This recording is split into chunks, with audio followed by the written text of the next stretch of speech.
ಎಲ್ಲರಿಗೂ ನಮಸ್ಕಾರ. Welcome to ಸಮೃದ್ಧಿ ಅಡುಗೆ ಮನೆ ಚಾನಲ್. ಇವತ್ತು ತುಂಬಾನೇ ರುಚಿಕರವಾದಂತಹ ಹಾಗೆ ಆರೋಗ್ಯಕರವಾದಂತಹ ಪಾಲಕ್ ಈರುಳ್ಳಿ ಖಾರನ ಹೇಗ್ ಮಾಡೋದು ಅಂತ ತೋರಿಸ್ತಾ ಇದ್ದೀನಿ. ಬಿಸಿ ಅನ್ನಕ್ಕೆ ಈ ಖಾರನ ಹಾಕೊಂಡು ತುಪ್ಪ ಹಾಕೊಂಡು ತಿಂತಾ ಇದ್ರೆ ತುಂಬಾನೇ ಚೆನ್ನಾಗಿರುತ್ತೆ. ಹಾಗೆ ತುಂಬಾನೇ ಬೇಗ ಕೂಡ ಮಾಡ್ಕೋಬಹುದು. ಸೊ ಇವಾಗ ಇದನ್ನ ಹೇಗ್ ಮಾಡೋದು ಅಂತ ನೋಡೋಣ. ಪಾಲಕ್ ಸೊಪ್ಪನ್ನ ಒಂದು ಇಡಿ ಆಗುವಷ್ಟು ತಗೊಂಡು ಕಟ್ ಮಾಡಿ ಕ್ಲೀನಾಗಿ ವಾಶ್ ಮಾಡಿ ಇಟ್ಕೊಂಡಿದ್ದೀನಿ. ಪಾಲಕ್ ಸೊಪ್ಪಲ್ಲಿ ತುಂಬಾನೇ ಮಣ್ಣಿರೋದ್ರಿಂದ ಚೆನ್ನಾಗಿ ವಾಶ್ ಮಾಡ್ಕೊಳ್ಳಿ. ಹಾಗೆ ಸೊಪ್ಪನ್ನ ಸ್ವಲ್ಪ ಹೊತ್ತು ನೀರಲ್ಲಿ ನೆನೆಸಿ ನೀವು ಆಮೇಲೆ ಕಟ್ ಮಾಡ್ಕೊಂಡ್ರೆ ತುಂಬಾ ಒಳ್ಳೆಯದು. ಸೊ ಇವಾಗ ಇದಕ್ಕೆ ನಾನಿಲ್ಲಿ 1 ಈರುಳ್ಳಿನ ಹಾಕೊಳ್ತಾ ಇದ್ದೀನಿ ಚಿಕ್ಕ ಸೈಜಿಂದು. ಹಾಗೆ ಇದಕ್ಕೆ 1 ಟೊಮೊಟೊನ ಹಾಕೊಳ್ತಾ ಇದ್ದೀನಿ. ತುಂಬಾ ಹಣ್ಣಾಗಿದ್ರೆ ತುಂಬಾನೇ ಚೆನ್ನಾಗಿರುತ್ತೆ. ಸೊ ನಾನಿಲ್ಲಿ 1 ಟೊಮೊಟೊನ ಹಾಕೊಳ್ತಾ ಇದ್ದೀನಿ. ಹಾಗೆ ಇದಕ್ಕೆ 5ರಿಂದ 6 ಎಸಳು ಬೆಳ್ಳುಳ್ಳಿನ ಹಾಕೊಳ್ತಾ ಇದ್ದೀನಿ.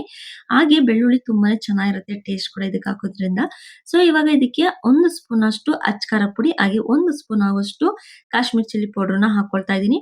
ಹಾಗೆ ಇದಕ್ಕೆ 1 ಸ್ಪೂನ್ ಅಷ್ಟು ಧನಿಯಾ ಪುಡಿ, ರುಚಿಗೆ ತಕ್ಕಷ್ಟು ಉಪ್ಪನ್ನ ಹಾಕೊಂಡು ನಂತರ ನೀರನ್ನ ಸೇರಿಸ್ಕೊಂಡು ಇದನ್ನ ಸಣ್ಣಗೆ ರುಬ್ಕೊಂಡು ಬರೋಣ.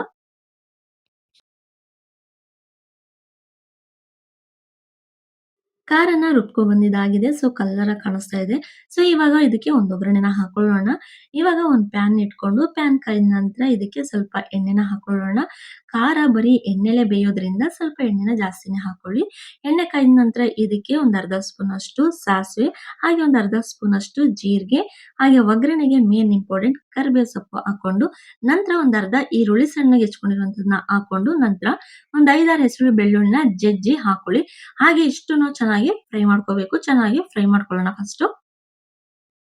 ಈರುಳ್ಳಿ ಕಲರ್ ಎಲ್ಲ ಸ್ವಲ್ಪ ಚೇಂಜ್ ಆಗಿದೆ ಅನ್ನುವಾಗ ರುಬ್ಕೊಂಡಿರುವಂತ ಖಾರನ ಹಾಕಿ ಚೆನ್ನಾಗಿ ಮಿಕ್ಸ್ ಮಾಡ್ಕೊಳ್ಳೋಣ. ಇದಕ್ಕೆ ಯಾವುದೇ ರೀತಿ ನೀರನ್ನ ಹಾಕೊಳ್ಳುವಂತ ಅವಶ್ಯಕತೆ ಇಲ್ಲ. ಚೆನ್ನಾಗಿ ಎಣ್ಣೆಯಲ್ಲಿ ಬೆಂದ್ರೆ ತುಂಬಾನೇ ಟೇಸ್ಟ್ ಬರುತ್ತೆ. ಸೊ ಇವಾಗ ಇದನ್ನ ಹಾಕೊಂಡು ಚೆನ್ನಾಗಿ ಮಿಕ್ಸ್ ಮಾಡ್ಕೊಳ್ತಾ ಬರ್ಬೇಕು. ಸೈಡಲ್ಲೆಲ್ಲ ಎಣ್ಣೆ ಚೆನ್ನಾಗಿ ಬಿಡ್ಬೇಕು. ಅಲ್ಲಿವರೆಗೂ ಚೆನ್ನಾಗಿ ನೀವು ಖಾರನ ಬೇಯಿಸ್ಕೊಳ್ಳಿ. ಇವಾಗ ಚಿಟಿಕೆಯಷ್ಟು ಅರಿಶಿನ ಹಾಕೊಂಡು ಮತ್ತೆ ಸ್ವಲ್ಪ ಲೈಟಾಗಿ ಉಪ್ಪನ್ನ ಹಾಕೊಳ್ತಾ ಇದ್ದೀನಿ ಸಪ್ಪೆ ಇತ್ತು ಅಂತ ಹೇಳಿ. ಸೊ ಇವಾಗ ಚೆನ್ನಾಗಿ ಇದನ್ನ ಬೇಯೋದಿಕ್ಕೆ ಬಿಡೋಣ.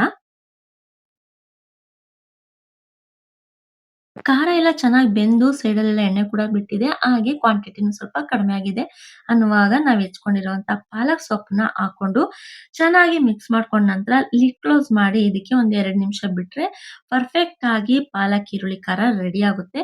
ಪಾಲಕ್ ಸೊಪ್ಪು ಸ್ವಲ್ಪ ಬೇಯಬೇಕಲ್ವಾ? ಅದಕ್ಕಾಗಿ ಒಂದ್ 2 ನಿಮಿಷ ಲಿಡ್ ಕ್ಲೋಸ್ ಮಾಡ್ಕೊಂಡು ಇಟ್ರೆ ಸಾಕು ರೆಡಿ ಆಗುತ್ತೆ. ಸೊ ನಾನು 2 ನಿಮಿಷ ಬಿಟ್ಟು ತೆಗ್ದಿದ್ದೀನಿ ಕೂಡ. ಸೈಡಲ್ಲೆಲ್ಲ ಎಣ್ಣೆ ಬಿಟ್ಟಿತ್ತು. ಹಾಗೆ ತುಂಬಾನೇ ಟೇಸ್ಟ್ ಇದೆ. ಹಾಗೆ ಬಿಸಿ ಅನ್ನಕ್ಕೆ ತುಪ್ಪ ಹಾಕೊಂಡು ತಿಂತಾ ಇದ್ರೆ ತುಂಬಾನೇ ಚೆನ್ನಾಗ್ ಬಂದಿದೆ. ನೀವು ಒಂದ್ಸಲ ಮನೇಲಿ ಈಸಿಯಾಗಿ ಕೂಡ ಮಾಡ್ಕೋಬಹುದು. ಹಾಗಾಗಿ ನೀವು ಒಂದ್ಸಲ ಮನೇಲಿ ಟ್ರೈ ಮಾಡಿ. ನಮ್ಗಂತೂ ಈ ಖಾರ ತುಂಬಾನೇ ಇಷ್ಟ ಆಯ್ತು. ಅದ್ರಲ್ಲೂ ಚಪಾತಿಗೆ ತುಂಬಾನೇ ಚೆನ್ನಾಗಿತ್ತು ಕೂಡ. ಹಾಗೆ ನೀವು ಬಿಸಿ ಅನ್ನಕ್ಕೆ ತುಪ್ಪ ಹಾಕೊಂಡು ಸ್ವಲ್ಪ ತಿನ್ನಿ. ತುಂಬಾನೇ ಟೇಸ್ಟ್ ಇದೆ. ಈ ರೆಸಿಪಿ ನಿಮ್ಗೆ ಇಷ್ಟ ಆಗಿದೆ ಅಂತ ಅನ್ಕೊಳ್ತಾ ಇದ್ದೀನಿ. ಇಷ್ಟ ಆಗಿದ್ರೆ ನೀವು ಮಾಡ್ಬೇಕಾಗಿರೋದಿಷ್ಟೇ. ನಮ್ಮ ಸಮೃದ್ಧಿ ಅಡುಗೆ ಮನೆ ಚಾನಲ್‌ನ ಸಬ್ಸ್ಕ್ರೈಬ್ ಮಾಡ್ಕೊಳ್ಳಿ. ಹಾಗೆ ನೋಟಿಫಿಕೇಷನ್‌ಗೆ ಬೆಲ್ ಐಕಾನ್ ಮೇಲೆ ಕ್ಲಿಕ್ ಮಾಡಿ. ಇದರಿಂದ ನಮ್ಮ ವಿಡಿಯೋಸ್‌ಗಳು ನಿಮ್ಗೆ ಬೇಗ ರೀಚ್ ಆಗುತ್ತೆ ಕೂಡ. ಹಾಗೆ ನೀವೇ ಮೊದಲು ಕೂಡ ನೋಡ್ಬೋದು. ಇಷ್ಟ ಆಗಿದ್ರೆ ಈ ರೆಸಿಪಿ ನಿಮ್ಮ ಫ್ರೆಂಡ್ಸ್‌ಗಳಿಗೂ ಕೂಡ ತಪ್ಪದೆ ಶೇರ್ ಮಾಡಿ. Thank you.